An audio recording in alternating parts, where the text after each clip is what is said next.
जाणारे जे प्रकल्प आहेत, ज्याचं पाणी आपल्याला उत्तर महाराष्ट्रात आणि मराठवाड्यामध्ये आणायचं आहे, जवळपास ते देखील आता अंतिम स्टेजला आपण आणतो आहोत. 50 TMC पाण्याचं नार पारचे सारखे आपले प्रकल्प आहेत, हा देखील आपण MWRRAच्या लेवलवर आणलाय.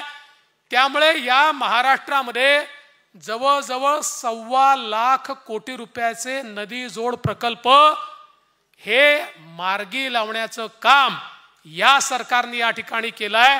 आणि मी तुम्हाला दाव्याने सांगतो, हे प्रकल्प ज्या दिवशी पूर्ण होतील त्या दिवशी महाराष्ट्रातनं दुष्काळ नामशेष होईल, नामशेष.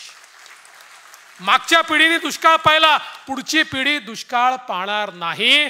इतक्या मोठ्या प्रमाणात हे पाणी या महाराष्ट्रात उपलब्ध होणार आहे. आणि विशेषतः महाराष्ट्राचं अवर्षण प्रवण क्षेत्र हे पूर्णपणे त्या ठिकाणी मुक्त होणार आहे. अगदी आपल्याला माहिती आहे की सातारा, सांगली आणि कोल्हापूरला जो सातत्याने येणारा पूर आहे, त्या पुराचं पाणी देखील डायव्हर्जन कॅनलने दुष्काळी भागामध्ये आणण्याच्या योजनेला वर्ल्ड बँकेने मंजुरी दिलेली आहे. त्यामुळे एकीकडे तिकडे पूर येणार नाही आणि दुसरीकडे ते पाणी दुष्काळी भागापर्यंत जाईल. या योजना देखील मोठ्या प्रमाणात आपण केल्या आहेत.